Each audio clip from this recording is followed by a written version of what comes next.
What's up, everyone? Welcome to the 552nd episode of the Pokemon Podcast. It's super effective. I'm your host, Steve. With me is Hannah. I caught 3 Hearts of Gold yesterday. I caught 3 Shiny Love Disc, and I am so happy and even more hyped for Valentine's Day. I don't think I'm going to be able to keep this love ball balanced on my head the entire podcast, but I wanted to start. For our audio listeners, Hannah just has a Pokeball on her head. That's it. I feel like Hannah's determined to get people to come to the YouTube. she's purposely changing locations for you all. That's right not now the point. She's in Alaska. You can't see it, but there's a polar bear behind her. I don't have anywhere to put the love ball except for on top of my head. So I wanted it to be in the podcast. Bobby is also here with us. I only got 1 Shiny Love Disc yesterday, but I did get a Shiny Tapu Lele today after only a few 34 raids. So that's only going great. 34. Only 34. Only 30. That's like the cost of Sun and Moon right there, Bobby. Yeah, well, yep. And now I get to look at it on my phone, and then that's it. And then I'll forget about it until perfect until next year. Cool. Well, we have a show for you guys today. This is going to be really weird, especially if you're watching the YouTube version, because next week we're probably going to be in the same clothes because we're recording 2 episodes today.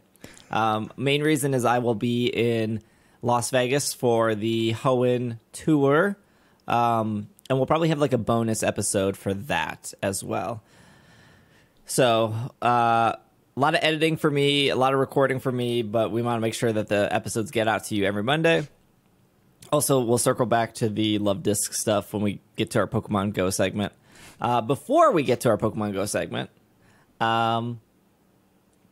let's start off with what we talked about last week, which the surprise that this is news, actually. Like, a good surprise, not like, oh my, I can't believe they did this. This is like, I'm very glad they did this. So we'll start off with some Play Pokemon news. Last week, there was the Florida Regionals. I think that's what it's called. I think so. Yeah. Yeah. Where they had VGC, TCG, Pokemon Go. If you guys don't follow the competitive stuff, Pokemon Go is done in like 10 minutes because it's literally the world's fastest game. Like, they're done so fast. And there aren't as many players. That's true. Yeah. That's true. They're very efficient over there in the Pokemon Go scene.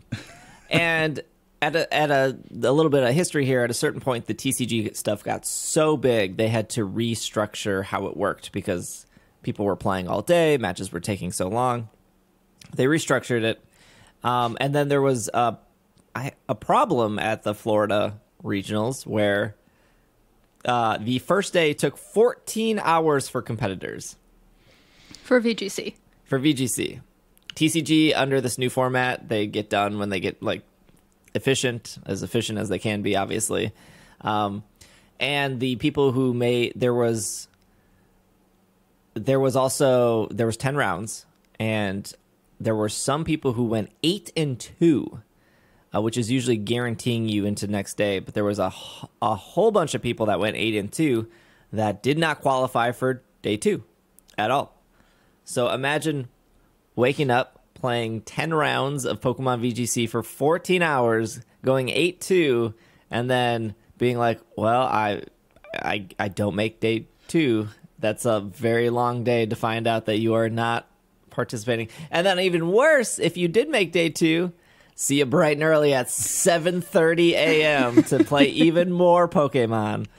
And after the 12 hours of playing, you still had to get your team checked that evening, right? For the next day? Mm-hmm. Yep. It was a long day is what it sounded like. That's terrible. And I said this on Twitter. I tweeted this. Like, not this specific issue, but when I was playing TCG competitively for 3 years, this is one of the reasons why I stopped. You would get there super early. They said they were going to start at 9. Something went wrong. All of a sudden, you're not starting till 11. So you're just sitting there, and you're like, okay, well, if I knew that we were going to start at 11, I would have slept in an hour. I would have like had a bigger breakfast. I'm sure many people might have considered taking a shower. That would have been beneficial to everyone. And then you would you would either have two things. You would either like go to time, and then as soon as your match is over, you're in another match, or you would just get swept right away. And then, I mean, it sucks that you lost, but it's like, well, at least I have now like a 20-minute break to like catch up and like breathe. Tournaments, the tournament structure can, I'm sure this applies to a lot of games. It's just a very exhausting thing to participate in. Yeah.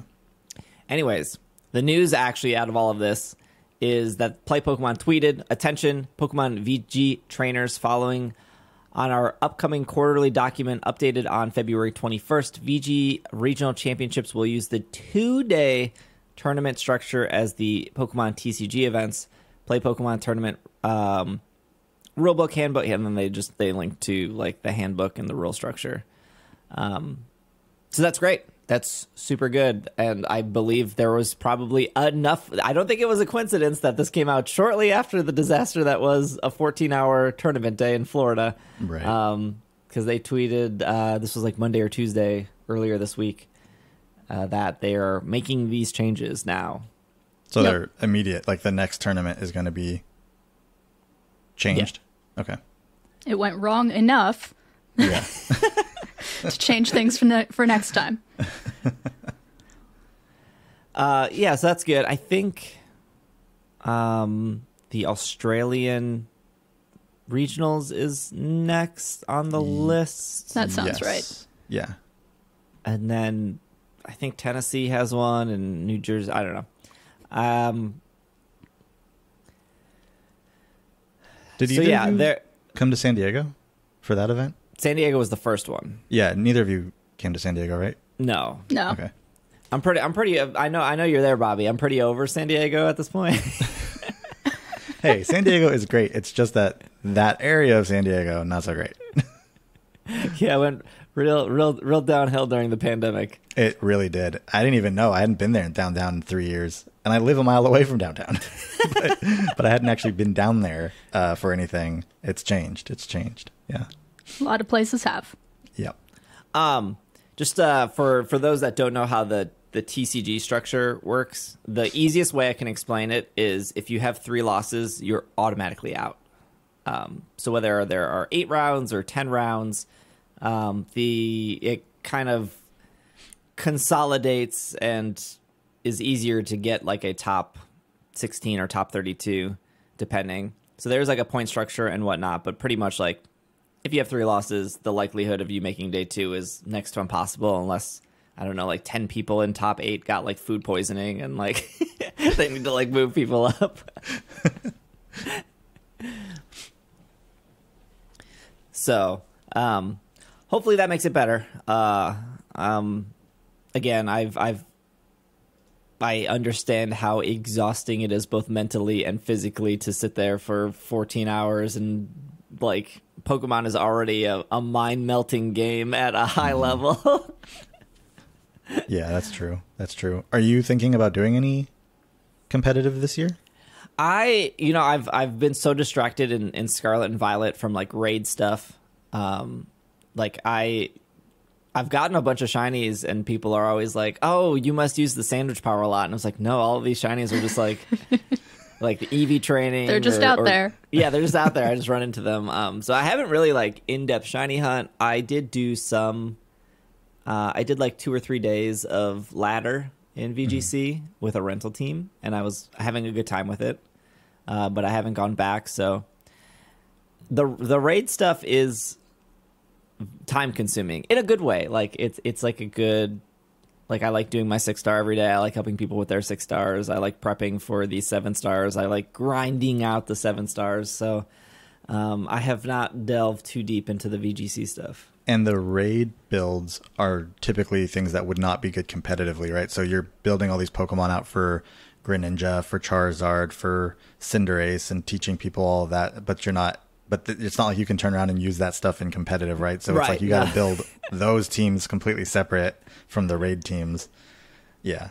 Yeah, most of the raid builds are like really bulky, which is survivability in raids is what you really want. Usually in like VGC stuff, your things are invested in speed because you need to outspeed certain things because going first is very important in in PGC stuff. Hey, in Right. raids, it doesn't matter if you go first because the boss is like, I get to go twice before you even get to pick a move. Yeah. Yep. Yep. Yeah, they added a new in-depth thing that adds a whole lot for people who didn't like competitive. That if you want to build a Pokemon but never ended up playing in competitive to begin with, now there's a good way to do that. But if you're someone who tries to do everything, there's a whole lot more to do now. Yep. Yeah, it's a good problem to have for sure. Mm-hmm. Yeah. I feel like that whole situation was made for someone like me because I don't like. It's the same thing with like Go, right? You know, PvP. I don't play PvP, so everything I build or power up is specifically for raids. But it's like, oh, now I got to go build up a team for PvP. Like, no, it's okay. I'll just stick to my raids and stay Yeah. away from the. I PvP always or the aspired VGC. to PvP, but never end up doing it, so I'm enjoying being able to build Pokemon for the raids. Yep.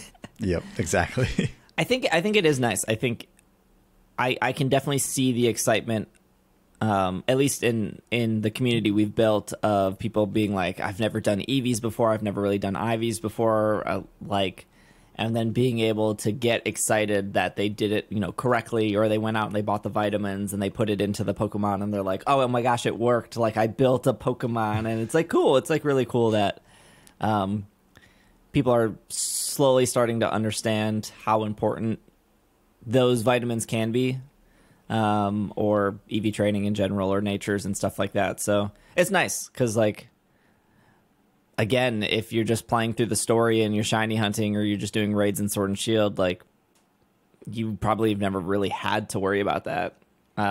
It was always so selective to people who wanted to do competitive. Yeah. And they started doing, in the DLC of Sword and Shield, I remember it was when they really started dropping items that it's like, if you're competitive, this is great. If you're not competitive, you probably now have a bunch of, what was it? Was it mints or vitamins? There was it was like an island you could go to that always Mints, had a yeah. bunch of the mints. And it was like, if you're not competitive, you're like, what are all these? I mean, I have all these mints and stuff, but I don't really have anything to do with them. Like that was kind of my situation, So, I mean, nice there could be somebody that didn't know what they did, and they were like, "Oh, I want all my Pokemon to be sassy. That sounds cool." Like, I did that as a kid, or at least at some point when they first started being a thing. I remember doing that. it's like I would like a sassy Pikachu. I want a sassy Squirtle. I want a sassy Bulbasaur. Yep.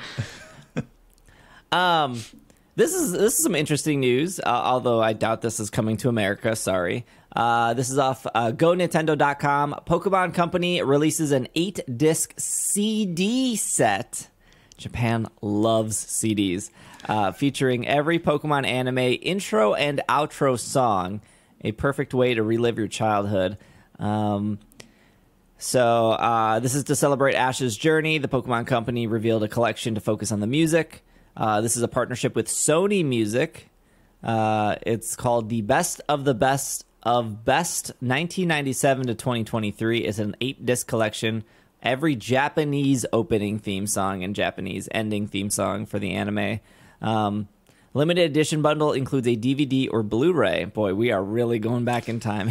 That shows up. Does anyone even have a DVD player that isn't just a Blu-ray player? Blu-ray players can play DVDs, I think. They can, typically. Yeah. They show off the anime theme songs alongside the actual intro. Oh, that's cool. So you get like the video intro. Yeah. Again, I don't think this is going to come to America in any capacity. I mean, would you two buy it if it was the American theme songs? If Oh, they made yeah. one? Because I would, yeah. 100%. I have no way of playing it. I do not have anything in my house that can play a CD. This is one of those things that I would start to look to buy a DVD player for or a CD player for Yeah. because I love the openings. I love the anime openings. This is okay. So it's been a while since I've like burned a CD or put like music on a CD. I've done this before, but two songs. So this is eight or nine CDs. Mm-hmm. But each one is going to have like two. I'm pretty sure you could fit them all on a single CD, right? Like, I think it's Less more than than just those, but yeah.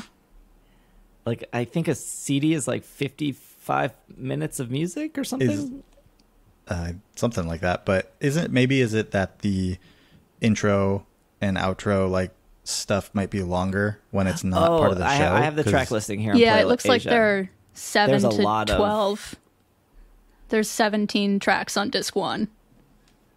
Yeah. So like the Alola soundtrack, disc 7, opens up with Alola. That must be the theme song. And then it has a 20th anniversary song, Miria's Connection. I don't know what that is. There's Mirai.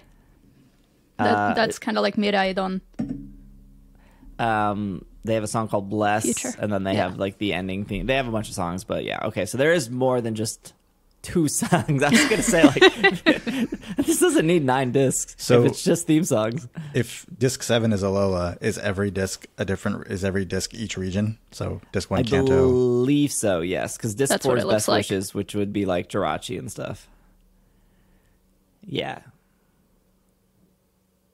Jirachi's Hoenn though, isn't it? So wouldn't disc 4 be? Oh, right. It gets a little mixed up near the beginning. Okay, so it's just 8 discs, and they just put the tracks on as they fit. Well, disc 5 is it opens with V, which I'm assuming is 5. Sounds about right. Sounds about right. Yeah. Disc 6 opens up with XYZ, which that makes sense because that would be Kalos. Mm-hmm. Yeah. Yep. Kalos confirmed they're putting remade music on a disc. There we go. We finally got confirmation.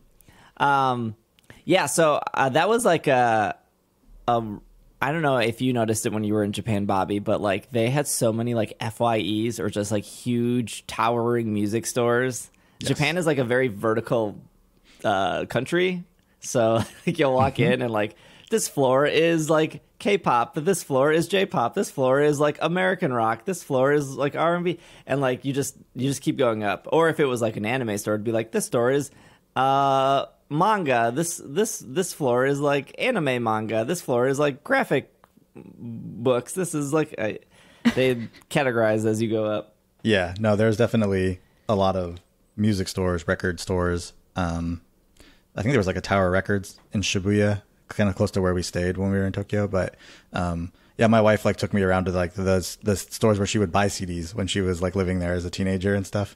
And it was all the same as it was like, you know, that time, like 10, 15 years ago. So no, they're big on the discs, Mm-hmm. I think it's funny that like Japan loves like the physical media so much, but like they also have like the smallest apartments and houses in like the world. You like think they would like lean into like the digital stuff to like save space, but they figure it out. Hey, speaking of music, we don't have the Sword and Shield music at all yet still. Yeah, I don't think that's ever coming. I think someday. Let that one go. Why? Yeah, maybe someday. When maybe I went for the 30th I went anniversary. to Japan, maybe when they remake Sword and Shield, the tree texture will be better. When I went to Japan, that was like Let's Go Pikachu, Let's Go Eevee, and every Pokemon Center I went to, they had like the CD collection of Let's Go Pikachu, Let's Go Eevee. I kind of regret not buying it, although I'm sure it's probably pretty easy to import off eBay or something. But yeah. I like looked at it and I was like, this is cool, but also like I don't own a CD player anymore. Like my PC doesn't even have like a CD slot. Yeah. Like you wouldn't just put it up in your background or something anyway as something sealed. Like, not like I just bought a Pokemon record player that I was like...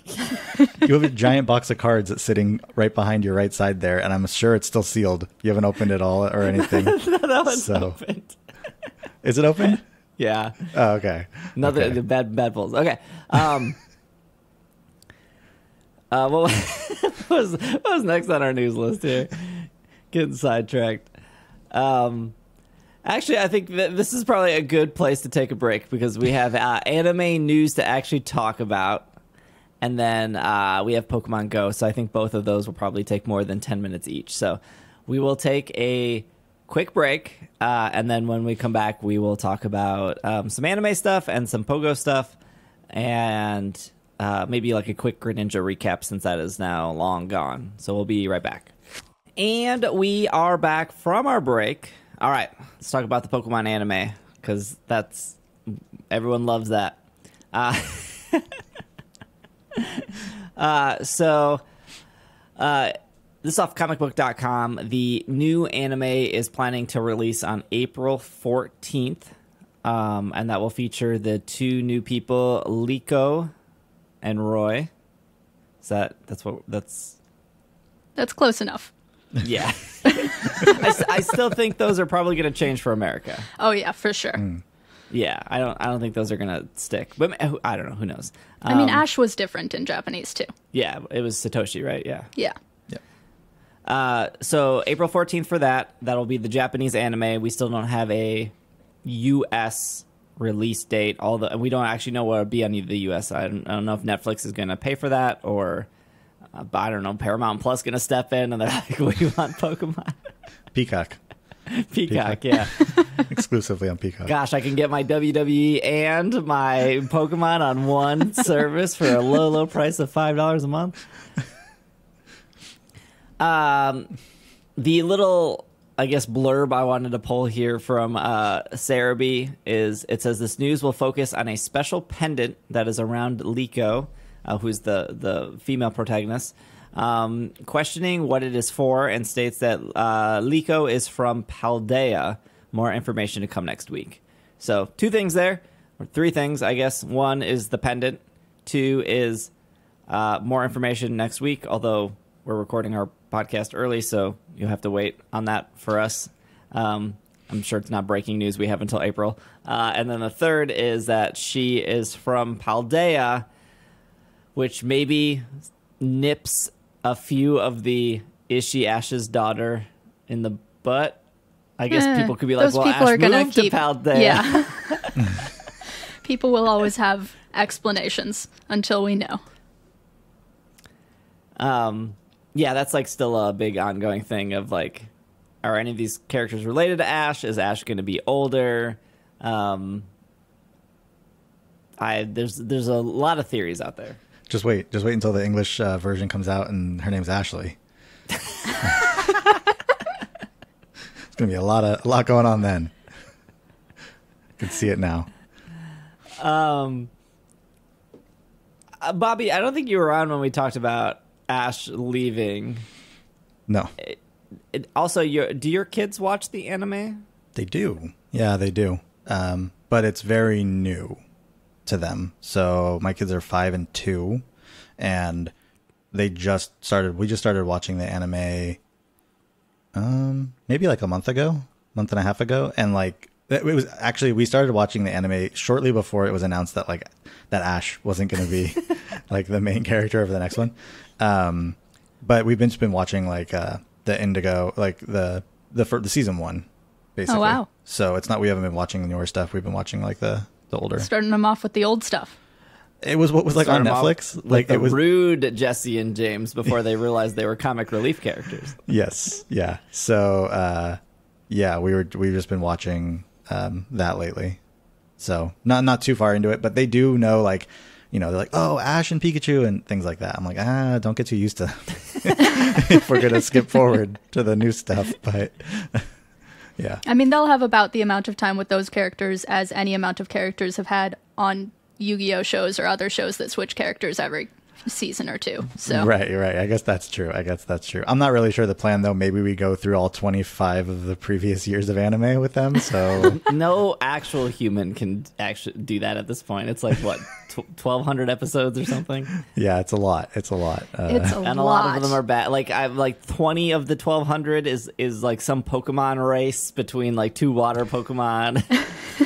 15 of them are like how ugly Feebas is and how they really want to evolve. Like they've definitely repeated some tropes over and over the years. Well, we were just watching the one where the 2 Pokemon gyms in Dark Town, they're like gangs. It's like a gang war happening between Pokemon trainers. So all the people hate Pokemon trainers, and so like Ash, Misty, and Brock show up, and kids are throwing rocks at them and stuff because they hate Pokemon trainers in this town. I don't know. I don't know if you remember this. It was Do like not remember that the one. Kaz gym and the Yaz Scyther gym. and the Electabuzz? Yes, there's an Electabuzz. There's a Scyther that are fighting each other. I don't remember rocks being thrown. There's a part where, and then Pikachu thunder shocks these 3 little kids who fall off the roof, and then Ash is like, "Oh, I'm so sorry. You were little kids, but you were throwing rocks at us." Netflix. We were watching this on Netflix the other day. I don't know. I don't remember this episode from when I was younger, but it was intense. Well, your 5-year-old plays Go, right? Yeah. Yep. He does.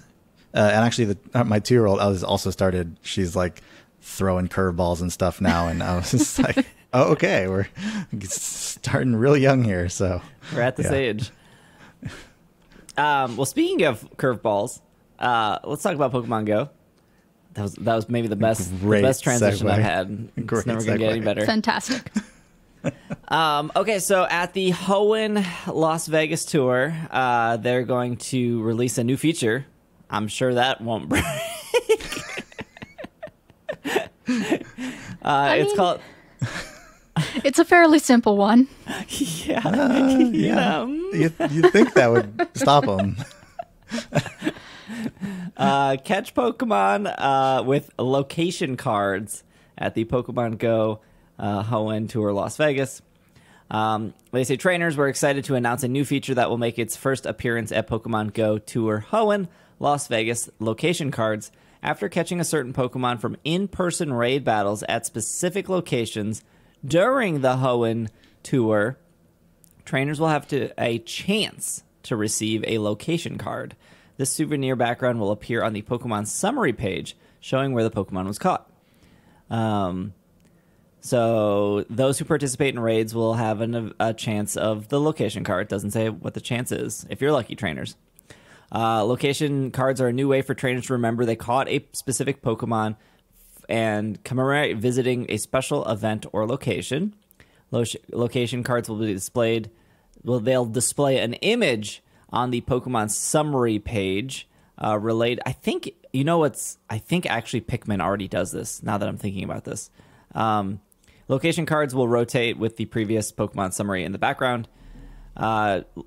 Trainers can work together in Las Vegas to figure out which raid battles will have the location cards. And please be aware of your surroundings. Thanks, Niantic. I think this would be cool.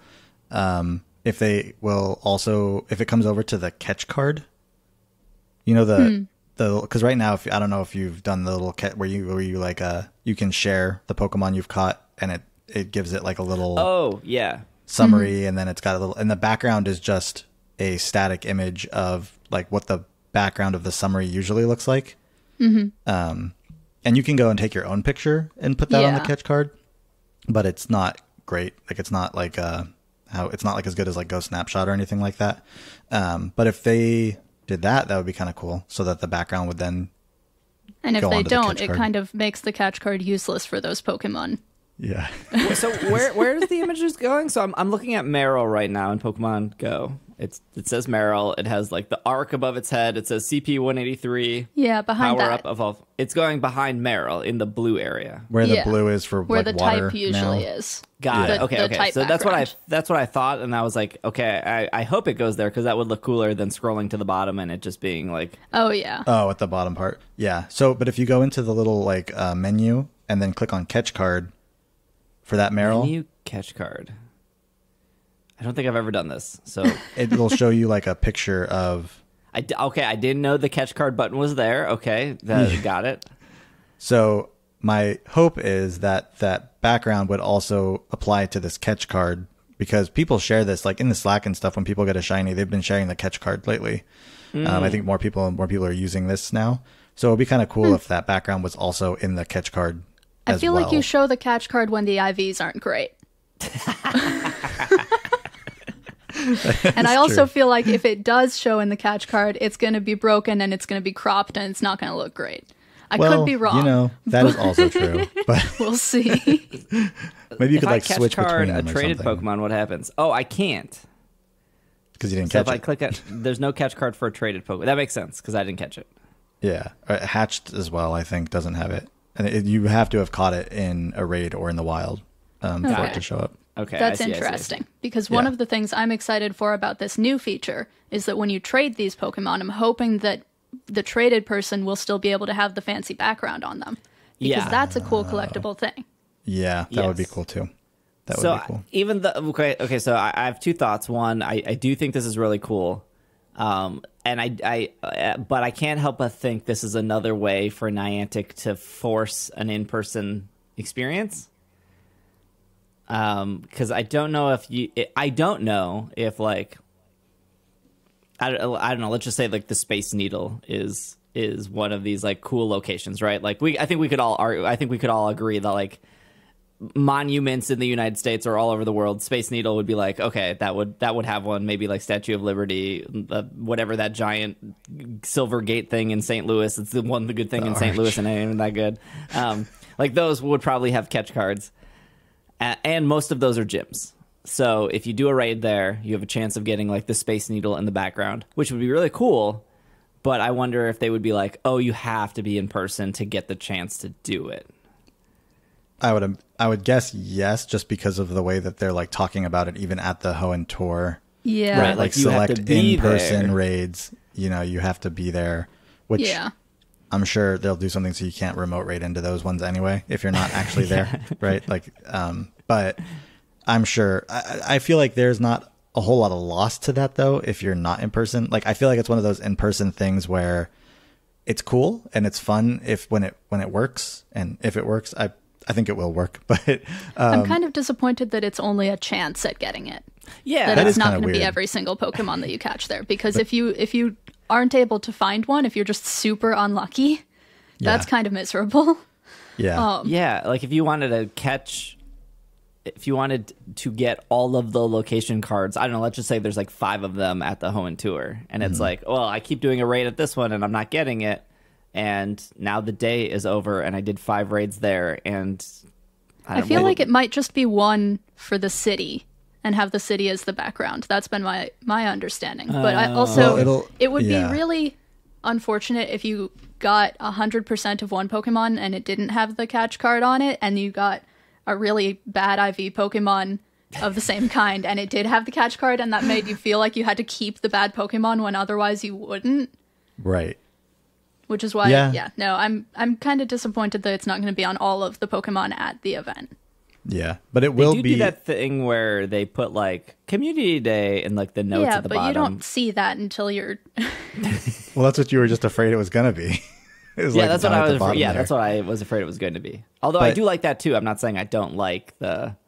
Yeah, no, I like it. It's just not super special, not super noticeable. Yeah. I mean, it's no big Pokemon. No, that's the. We haven't talked about that on the show. The huge Pokemon and the tiny Pokemon. Yeah, I think the like catch location thing is harmless enough where you don't feel like you're really missing out if you don't get it. But if you are interested, it's like a fun thing. And I do think that is like similar to like the big Pokemon, small Pokemon. Like, I am sure there are plenty of people. I know there are plenty of people. I'm on the internet that are like, I don't care about the big and small. But like, I love that feature.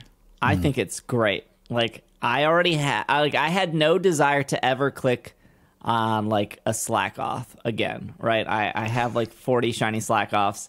I will never need to power up slacking. I've already evolved all that I need to evolve. I just don't need any more slacking candy. I don't need any shiny slack offs. It's fine. But I don't have a big slack off, and that's what I want. I want a big one. I will say that there's a difference there in that the XXL and XXS, the super big and super tiny Pokemon, have a medal that you can earn for them. Yeah, that's true. And I'm sure hoping they're not making a medal for these catch cards, because I'm still someone who's never been to an in-person Pokemon Go event like that would have one of those backgrounds, and I would never get one of those things. Yep. Or almost never. That is true. Okay, so Pikmin has ultimately catch cards. I didn't think about this until we were recording. So when you get like, this is really bad for the audio listeners, and I'm sorry. It says this is a blue Pikmin from Silver Lake. That's what it says. So usually where you find the seed of the Pikmin is where it says where it's from. It was from a lake. I discovered it on June 4th, 2022, and then the flower type it is a yellow flower, whatever that means. Okay. Too bright for the video listeners, so no more helpful for the video. Right. People are also not going to see this. So like bright flower, too bright, and then it's just blue. Okay, Got it. And then I have a red Pikmin that was discovered near the Heinz Convention Center. I have no clue where that is. I think that might have been in Boston. Also a yellow flower.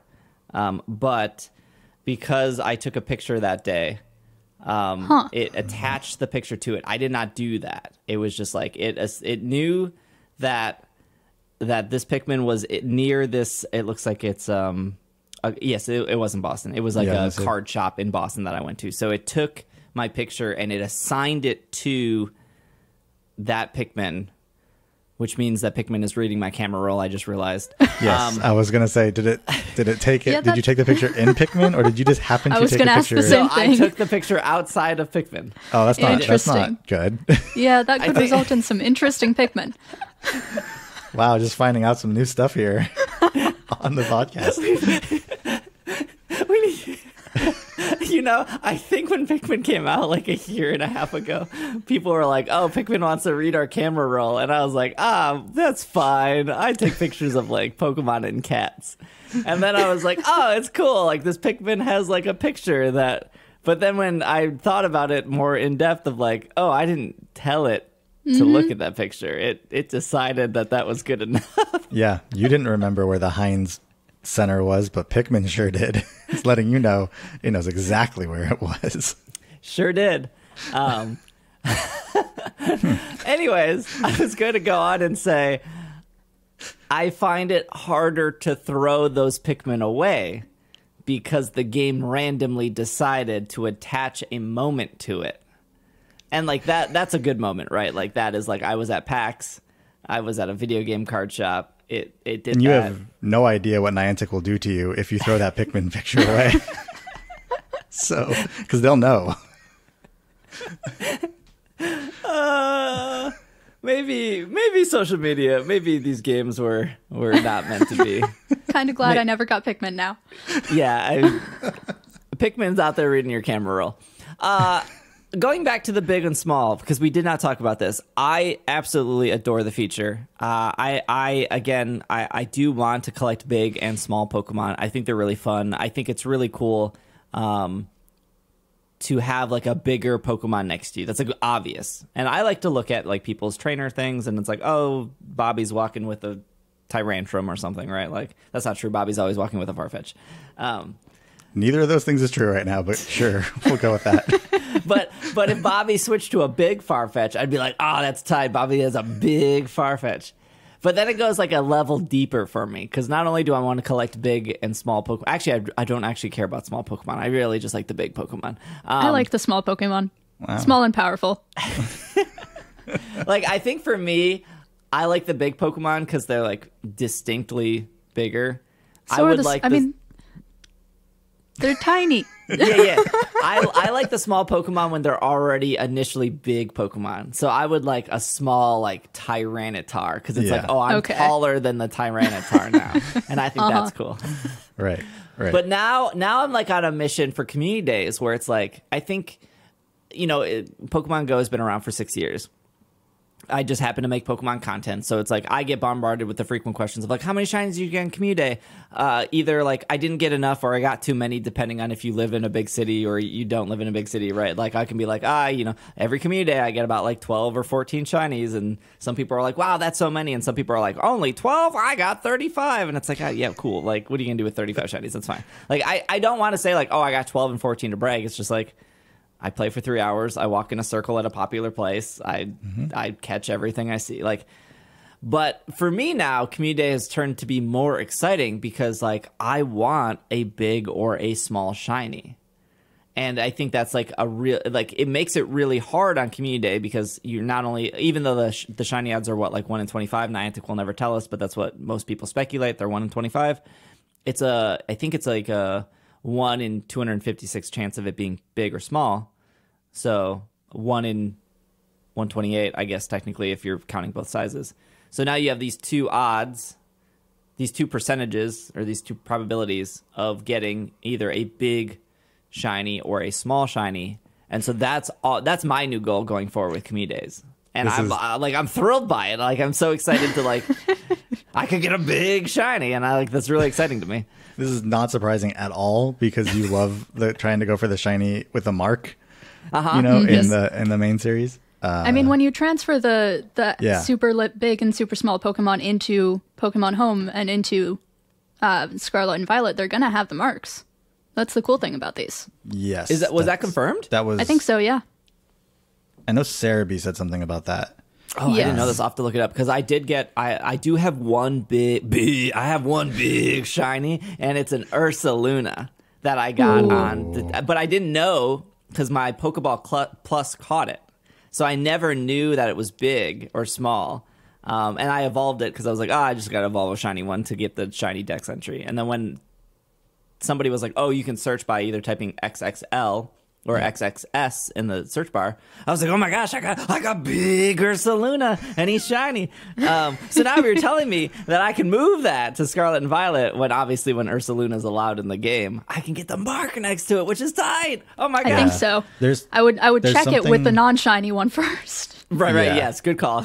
There's something with Legends big too. Volbeat over. There's something with Legends too, to do it. So like you can move it to Legends now. And there's also it's something within Legends too that stays the same when it's an XXL Pokemon.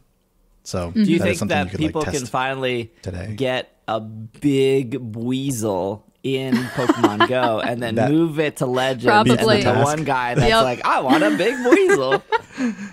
Makes it a little bit easier. Maybe. When Weasel's spawning. But it's funny. I'm actually in the same position as you, though, Steve. I actually bought more storage space, knowing that I'm going to be catching these XXL, XXS Pokemon and not wanting to transfer them. So it got me to buy more storage space because I'm like, oh, I got to have space for these. I'm not going to have to like try to pick and choose. And I love that when you go through and mass transfer stuff, it warns you. It lets you know that you've selected. Oh, it does. Big or tiny Pokemon, and then you can leave them out of the mass transfer when you go and do it. It's super helpful. I did not know that. Yeah, so it's like I don't have to worry about transferring one, but I can go through and mass select everything, and then just leave those ones out and transfer the rest. So it's nice. Hannah, are you going to be on a journey to collect big and small Pokemon? I have not decided yet how I feel about them. I am keeping them for now.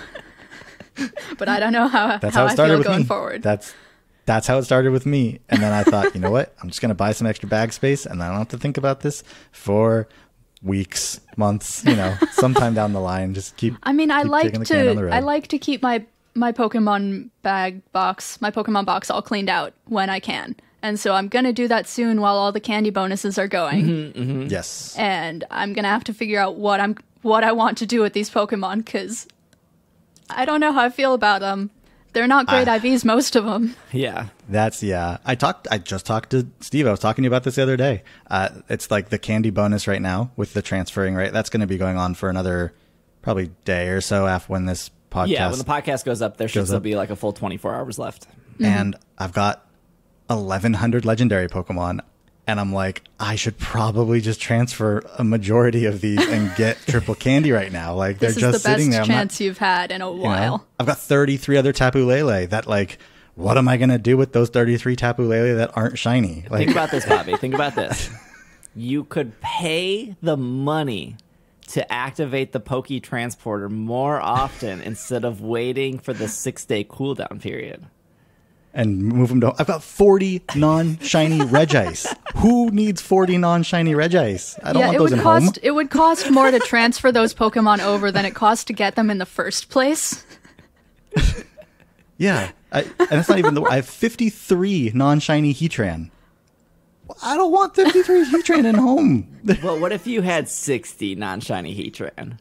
Then you could have 10 parties of 6. You could be a Heatran master. I could.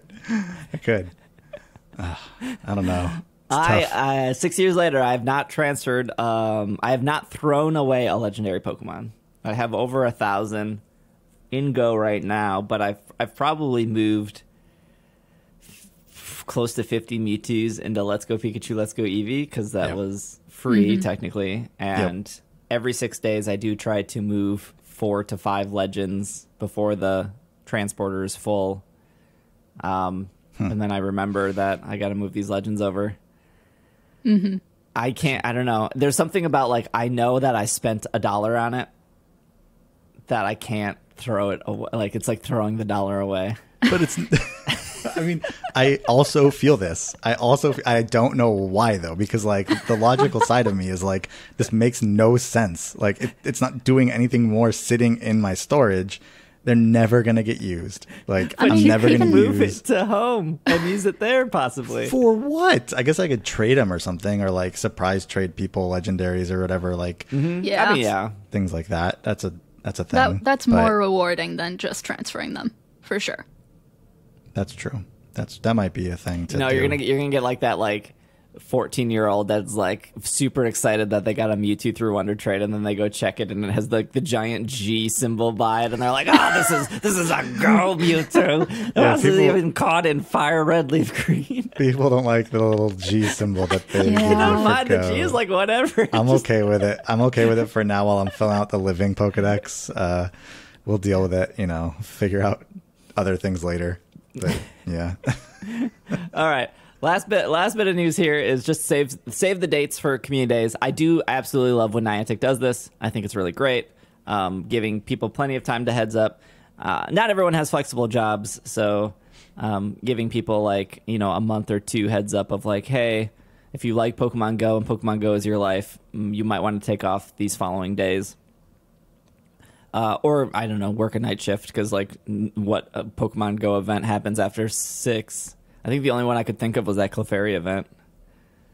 Yeah, that was like the evening event. Well, the Noibat Community Day, the post Community Day stuff did go from like 5 to 10 p.m. So post Community Day, what was post like you get to go battle the Noibats that are in raids, that are in the 4-star raids. Yeah, they do that for that. Yeah.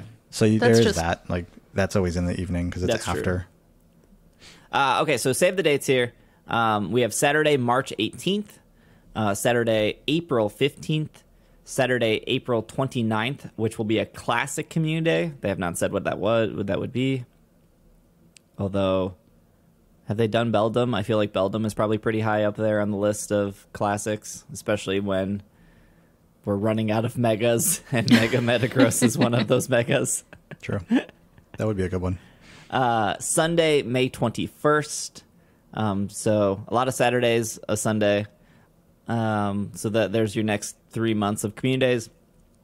And then there are additional in-game events. So we have Sunday, March 5th, Saturday, March 17th, Sunday, April 11th. 9th. Oh, sorry. What did I say? 17th. Nothing on the 17th. Confidently said that too. I did very too. Like, there's March clearly 17th. 2 ones here. This is why we have show notes, so people can see what I am also reading, so they can correct me. March 11th, Sunday, April 9th, Sunday, April 23rd. Wow, there's like so many events in April. And then Saturday, May 27th to Sunday, May 28th. So that's a 2-day event, not a community day. I don't know what that would be. Because usually, like, Go Battle is usually just a day. It's not a weekend. Yeah, like Go Battle days are usually days. Community days are usually days. Usually, if there is any event that spans more than one day, it's going to be closer to a week. 2-day events are less common. Yeah, I'm not... I can't even think of the last 2-day. I mean, besides the EV Community Days that are always 2 days. Right, and yeah. End like of the year ones, but... End of the year stuff, EV. I don't know what else that would be. Another 2-day. Yeah, I don't know. I'm sure there's been one before, but I can't think of it. Yeah, so what are we thinking for community days here? They got technically Froakie and the Fennekin. I think they could. So I know a lot of people think Fennekin, right? Just because Chespin was last month, and so they're like patterns. But they skipped a month with Snivy. So it was Snivy, and then it was 2 different Pokemon, and then it was Tepig. Yes. So I could see them doing that again, just to draw that out a little bit before Fennekin. Yeah. I don't know if they can get away with doing any Gen 3 Pokemon, because I thought they were going to do Gen 3 Pokemon before the Hoenn Tour, and then they were like, Noibat. And I was like, because that was a thing leading up to the Johto tour of like, we're gonna drip feed these Johto Pokemon that haven't been shiny that are now shiny. So, but they also did. Was it after Johto tour or was it Go Fest? There was a Pokemon that was, increased shiny chance at one of those events, and then I feel like it was like soon after there was a community day or something with that Pokemon, and people were not happy about it. Because they were like, we just had this like increased chance like at this other event, and then you threw us into it was community day, or it was just an event where it was like they were really talking it up. But so yeah, I don't know if they could do that again. I don't know if they would give us a Hoenn Pokemon in March. That would be a tough one. A little bit too soon. A little, yeah. Not saying they won't, not saying they haven't, but they shouldn't. Yeah, I'm not sure what they could do this year that isn't like already turned on. Or I mean, there are still plenty of Pokemon, right? But they could still do like they probably wouldn't do this, but they could do like a Vanillite line, or they could. They could also do Honedge. They could introduce like a new Pokemon. Oh, they might do Scyther at some point. They could do Scyther. Oh yeah, because now they've got Cleavor. They could like throw in there too. Oh, so I was like, why would they do Scyther? Something's coming up with Scyther at some point. Yeah, they could also do like a Wooper community day and then like introduce Clodsire to like. I would love that, but I feel like it's way too soon. Yeah, no. I mean, I don't think it's too soon because marketing is very powerful. And if a Go player hasn't played Scarlet and Violet, then they don't realize, some of them maybe don't realize the power that is Clodsire. Like, they gotta wait until the patch, though. You're right. They don't want the Go players playing Scarlet and Violet yet. Yeah. Woo. Yeah, I could see them doing like a Clodsire or another Ursaluna thing. So what is that, like Basculin or Cleavor or Stantler and a Weird Deer? I don't think is as exciting, but no, is Cleavor they already did Braviary and Avalugg technically. Yeah, right. Yeah. Right. Totally forgot to put this on the notes. Last bit of news here, though, real quick. Still Pokemon Go news. Pokemon Go players won't have to purchase the Hoenn Tour tickets for boosted shiny odds. So this event will happen the week. So the global Hoenn Tour will happen a week after the in-person one. That will be Saturday, February 25th, and Sunday, February 26th. This is off Dexter. What? I don't know how to say that site. Dexerto or something. Dexerto. Yeah, there we go. It could be completely wrong. But. So there is still the $5 Masterworks research that you can buy, but you don't have to buy that to participate in the Hoenn Tour weekend. So the Masterwork, it's for Shiny Jirachi. So if you want to pay $5 for Shiny Jirachi, there's a bunch of other stuff to do. We don't know what that is. By the way, like if you love Shiny Jirachi and it requires you to be level 50 to get Shiny Jirachi, and you're level 25, it's gonna be a very long uphill battle to get to level 50. I don't think it will be level 50, but for the Mew, you needed to be level 40, which a lot of players complained about. That like I'm not level 40, I can't get Mew yet, so we don't know what that is. They're reporting though that there will be boosted shiny odds. They're saying that Niantic told them not every Pokemon featured during the event will have boosted odds. Every spawn will have the chance to be shiny. Niantic stated that the boost is for select species and not all Pokemon will be boosted. We currently don't know which Pokemon will have boosted odds. We don't know what the odds are. Niantic will never tell us the odds. Some players expect the odds to be lower than Community Day, which I probably like. Community Day is 1 in 25, so lower as in like 1 in 100 maybe is I guess what they're assuming. The event is free, and yeah, so that's it. Not sure why Niantic didn't just come out and say this of like, hey, some Pokemon will have a better increase of shiny. I don't know why they waited so long. I mean, I guess they did say it. They told this outlet and a couple other outlets. I think Eurogamer had the same article. I could see them not wanting to get too in the weeds with like shiny odds, and that I know they do say like increased chance, but that might be like as far as they or the Pokemon company really wants them to officially go with that. You know, they might not want to be getting too detailed, like, and some can be shiny and some will have increased odds and some will have more increased odds, and you know, like it.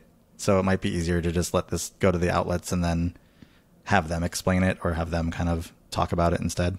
I sure hope this doesn't break and result in none of them able to be shiny. Oh, it will for Australia. Don't worry. But I mean, at first it's at least only in Vegas. That's true. That's true. Well, usually at an in-person Go event, almost everything has increased odds of being shiny, except Unknown has always had like the weird, sometimes it's boosted, sometimes it's not. And then for the Johto Tour, I think the part of the problem also is like for the Johto Tour, they're like, things have increased odds, but like Corsola specifically didn't, and you had to pay to raid for Corsola. And I guess if I knew after the fact that Corsola wasn't increased, I probably wouldn't have done as many raids, but if Niantic doesn't say, then you can't feel. Well, I mean, you can't feel bad in the moment. You can definitely feel bad after you spent the money. You can definitely feel bad as you're sending them the lawsuit for whatever they're doing. Yeah, I don't. Well, I think I don't know how they're going to do the worldwide stuff for Torkoal, Tropius, and Relicanth, but I think for Vegas they're only in 10Ks. They're not even in. They're not in the wild or anything. I don't think so. I think they're only in 10Ks or raids, I guess. That sounds right. I haven't been paying super close attention because I cannot attend. Yeah, same. But for those who can attend, y'all have special research for this next week leading up to the event, I'm pretty sure. Yes, I did my first special research. It gave me a Trico, and I was like, this is not that exciting. Hey, I gotta hype it up. They're getting there. Yeah, they're getting there. I bet the next day will be Mudkip, and then I bet after that will be Torchic. Not gonna bet against that. Yeah, I would. Okay. Well, a little bit of shorter show for you guys this week, just because I'm out of town for 5 days. I got to edit this. I got to edit another show. So thanks for making it to the end. If you are going to be in Vegas, I will be there. I will be there both Saturday and Sunday. I believe we're doing a community meetup outside the fountains. I don't know what those fountains are called. Everyone knows. At the Bellagio? Yeah, the Bellagio. So I think on Friday night, we're just going to meet in front of the Bellagio if you're in the area, and we're just going to walk around the strip and play Pokemon Go. So that's free. Doesn't cost you any money. You don't need a ticket. Just Friday night, if you're there, we'll meet in front of the fountains, and then we'll get a group together. We'll play some Go, and that's, I think, a good way to kick off the weekend.